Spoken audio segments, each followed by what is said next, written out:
आकाशवाणी नागपूर. मेधा नांदेडकर आपल्याला प्रादेशिक बातम्या देत आहे. ठळक बातम्या. आगामी लोकसभा निवडणुकीत 370 जागा जिंकण्यासाठी पुढील 100 दिवस स्वतःला झोकून द्यावं.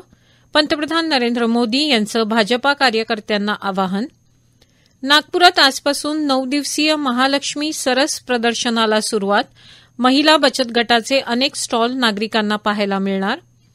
वनमंत्री सुधीर मुनगंटीवार यांच्या हस्ते पेंच व्याघ्र प्रकल्पातील विविध उपक्रमांचा आरंभ. आणि इस्रोकडून आज हवामान अभ्यास विषयक उपग्रहाचं यशस्वी प्रक्षेपण. आगामी लोकसभा निवडणुकीत 370 जागा जिंकण्यासाठी पुढील 100 दिवस स्वतःला झोकून द्यावं असं आवाहन पंतप्रधान नरेंद्र मोदी यांनी भाजपा कार्यकर्त्यांना केलं आहे. मोदींनी एनडीएला 400 जागा जिंकण्याचं उद्दिष्ट दिलं आहे, ज्यात भाजपाच्या 370 जागा असतील. नवी दिल्लीतील भारत मंडपम इथं सुरू असलेल्या भाजपाच्या 2 दिवसीय राष्ट्रीय अधिवेशनाच्या पहिल्या दिवशी पदाधिकाऱ्यांच्या बैठकीत ते बोलत होते. मोदींच्या भाषणाची माहिती देताना पक्षाचे सरचिटणीस विनोद तावडे म्हणाले की पंतप्रधानांनी पक्षाच्या नेत्यांना आणि कार्यकर्त्यांना निवडणुकीत पक्षाचा विजय सुनिश्चित करण्यासाठी प्रत्येक बूथवर अतिरिक्त 370 मतं जोडण्यास सांगितलं आहे. तावडे पुढे म्हणाले की पंतप्रधानांनी ठळकपणे 370 जागा जिंकण्याचं लक्ष्य ही संख्या नसून देशासाठी बलिदान देणाऱ्या भाजपाचे विचारवंत श्यामाप्रसाद मुखर्जी यांना श्रद्धांजली असेल. गरीब कल्याणाशी संबंधित विकास कामं आणि उपक्रमांवर भाजपा लोकसभा निवडणुकीत उतरेल असंही मोदी म्हणाले. तावडे पुढे म्हणाले की पक्ष या महिन्याच्या 25 तारखेपासून 100 दिवसांचा कार्यक्रम सुरू करणार आहे, ज्यामध्ये भाजपाचे कार्यकर्ते प्रत्येक बूथवर पोहोचून नवीन मतदारांशी संपर्क साधतील आणि सरकारच्या विकासात्मक उपक्रमांवर प्रकाश टाकतील. आज अधिवेशनात विकसित भारत मोदी की गॅरंटी, फिर एक बार मोदी सरकार असा ठराव मंजूर केला जाईल असंही त्यांनी सांगितलं. राज्यसभेच्या द्वैवार्षिक निवडणुकीसाठी राज्यातल्या 6 जागांसाठी दाखल झालेल्या 7 अर्जांपैकी 1 अर्ज बाद झाला. पुण्यातले सामाजिक कार्यकर्ते विश्वास जगताप यांनी अपक्ष म्हणून भरलेला अर्ज आज पडताळणीअंती बाद ठरल्यानं ही निवडणूक बिनविरोध होण्याचा मार्ग मोकळा झाला आहे. या निवडणुकीसाठी भाजपाकडून माजी मुख्यमंत्री अशोक चव्हाण, माजी आमदार मेधा कुलकर्णी आणि डॉक्टर अजित गोपछडे यांनी अर्ज भरले आहेत. राष्ट्रवादी काँग्रेसकडून प्रफुल्ल पटेल, काँग्रेसकडून चंद्रकांत हंडोरे आणि शिवसेनेकडून मिलिंद देवरा हे उमेदवार आहेत. केंद्रीय माध्यमिक परीक्षा मंडळ म्हणजे सीबीएसईच्या 12वी इयत्तेच्या परीक्षा नियमित वेळेत होणार आहेत. याबाबत समाज माध्यमांवर एक पत्र व्हायरल झालं होतं. त्यात शेतकरी आंदोलनामुळे परीक्षा पुढे ढकलल्याचं म्हटलं होतं. हे पत्र खोटं असून मंडळानं असा कोणताही निर्णय घेतला नसल्याचं मंडळाच्या वतीनं स्पष्ट करण्यात आलं आहे. केंद्र शासनानं जाहीर केलेल्या पंतप्रधान सूर्यघर मुफ्त बिजली योजनेअंतर्गत नागपूर जिल्ह्याला सौर जिल्हा म्हणून विकसित करण्यासाठी महावितरणनं पुढाकार घेतला आहे. जिल्ह्यातील बहुतांश घराच्या छतावर सोलर रूफटॉप असावं, यासाठी ग्राहकांसोबत थेट संवाद साधून त्यांना यासाठी प्रोत्साहित करण्याची मोहीम महावितरणनं सुरू केली आहे. वीज ग्राहकांच्या फायद्यासोबतच पर्यावरणपूरक असलेल्या या मोहिमेत सहभागी होत अधिकाधिक नागपूरकर वीज ग्राहकांनी घराच्या छतावर सोलर रूफटॉप बसवण्याचं आवाहन महावितरणतर्फे करण्यात आलं असून यासाठी ठिकठिकाणी जनजागृती मेळाव्यांचं आयोजन देखील करण्यात येत आहे. आद्य क्रांतिकारक वासुदेव बळवंत फडके यांचा आज स्मृतिदिन. यानिमित्त त्यांना सर्वत्र अभिवादन करण्यात येत आहे. गृहमंत्री अमित शहा यांनी आज स्वातंत्र्यसैनिक वासुदेव बळवंत फडके यांच्या पुण्यतिथीनिमित्त त्यांना आदरांजली वाहिली. फडके यांनी देशात सशस्त्र क्रांतीचा पाया घातला आणि स्वराज्य मिळवून दिलं. देशवासियांना इंग्रजांविरुद्धच्या मुक्तीसंग्रामासाठी त्यांनी प्रेरित केलं असं त्यांनी समाज माध्यमांवरील संदेशात म्हटलं आहे. मुख्यमंत्री एकनाथ शिंदे यांनी देखील फडके यांना अभिवादन केलं आहे. मुंबई इथल्या महालक्ष्मी सरस प्रदर्शनाला मिळालेल्या भरघोस प्रतिसादामुळे यंदा अतिरिक्त महालक्ष्मी सरस नागपूर इथं आयोजित करण्यात आला आहे. आजपासून 25 फेब्रुवारीपर्यंत रेशीमबाग मैदानावर सकाळी 10 ते रात्री 10 या वेळेत हे प्रदर्शन आयोजित करण्यात आलं असून यात ग्राहकांना राज्यातील अनेक वैविध्यपूर्ण उत्पादनं मिळतील. उमेद, महाराष्ट्र ग्रामीण जीवोन्नती अभियानाचे मुख्य कार्यकारी अधिकारी रुचेश जयवंशी यांच्या हस्ते या प्रदर्शनाचं उद्घाटन करण्यात आलं. ज्याप्रमाणे देशात राष्ट्रीय ग्रामीण उन्नती अभियान चालवलं जातं त्याप्रमाणे राज्यात उमेद अभियानातून 70 लाख महिलांना आम्ही सहाय्य दिलं आहे.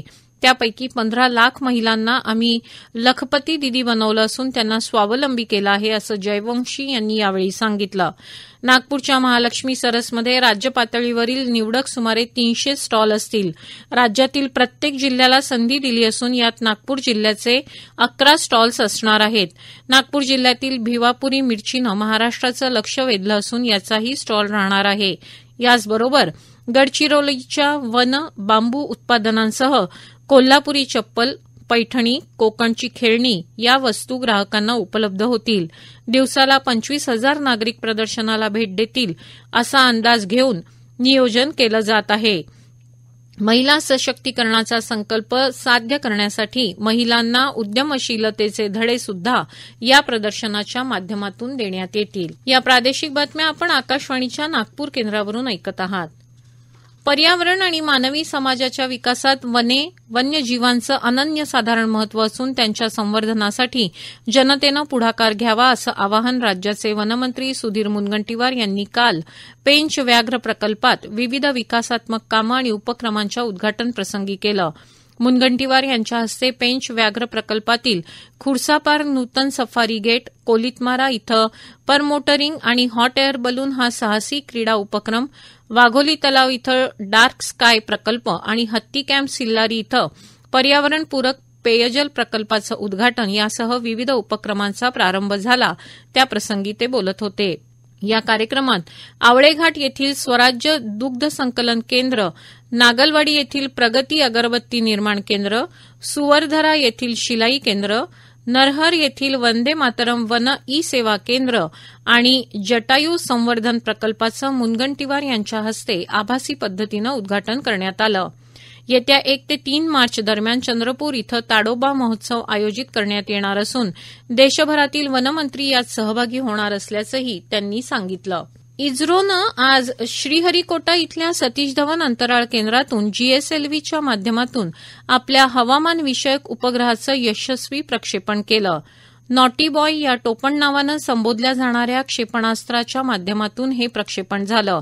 भारतीय प्रमाणवेळेनुसार संध्याकाळी 5:35 प्रक्षेपण करण्यात आलं. भारतीय बनावटीच्या क्रायोजेनिक इंजिनच्या मदतीनं बनवलेल्या क्षेपणास्त्राच्या माध्यमातून होत असलेलं हे 16वं प्रक्षेपण होतं. पृथ्वीचा पृष्ठभाग आणि समुद्रात घडणाऱ्या हवामानविषयक बदलांचा अभ्यास या मोहिमेद्वारे केला जाणार आहे. हवामानविषयक अंदाजाबरोबरच संभाव्य आपत्तीचा इशारा मिळायला या मोहिमेमुळे मदत होणार आहे. एकात्मिक आदिवासी विकास प्रकल्प कार्यालय पुसद जिल्हा यवतमाळच्या वतीनं प्रकल्पातील तालुक्यांमध्ये कन्यादान योजना राबवण्यात येत आहे. या योजनेचा लाभ घेण्याचं आणि स्वयंसेवी संस्थांनी योजनेअंतर्गत विवाह सोहळा आयोजित करण्यासाठी प्रस्ताव सादर करण्याचे आवाहन करण्यात आलं आहे. पुसद प्रकल्पातील पुसद, दिग्रस, आर्णी, दारव्हा, उमरखेड आणि नेर या तालुक्यातील आदिवासी भागात विवाह सोहळ्यामध्ये सहभागी होणाऱ्या नवदाम्पत्यांना आर्थिक सहाय्य देण्यासाठी कन्यादान योजना राबवण्यात येत आहे. हवामान. आज नागपूरसह विदर्भाच्या सर्व जिल्ह्यात हवामान अंशतः ढगाळ होतं. आगामी 24 तारखेपर्यंत हवामान कोरडं राहण्याचा अंदाज हवामान खात्यानं व्यक्त केला आहे. विदर्भात आज यवतमाळ इथं 15.5 इतक्या किमान तापमानाची नोंद झाली आहे, तर अकोला इथं कमाल तापमान 38 अंश होतं. शेवटी पुन्हा काही ठळक बातम्या. आगामी लोकसभा निवडणुकीत 370 जागा जिंकण्यासाठी पुढील 100 दिवस स्वतःला झोकून द्यावं, पंतप्रधान नरेंद्र मोदी यांचं भाजपा कार्यकर्त्यांना आवाहन. नागपुरात आजपासून 9 दिवसीय महालक्ष्मी सरस प्रदर्शनाला सुरुवात. महिला बचत गटाचे अनेक स्टॉल नागरिकांना पाहायला मिळणार. वनमंत्री सुधीर मुनगंटीवार यांच्या हस्ते पेंच व्याघ्र प्रकल्पातील विविध उपक्रमांचा आरंभ. आणि इस्रोकडून आज हवामान अभ्यास विषयक उपग्रहाचं यशस्वी प्रक्षेपण. याबरोबरच हे प्रादेशिक बातमीपत्र संपलं. नमस्कार.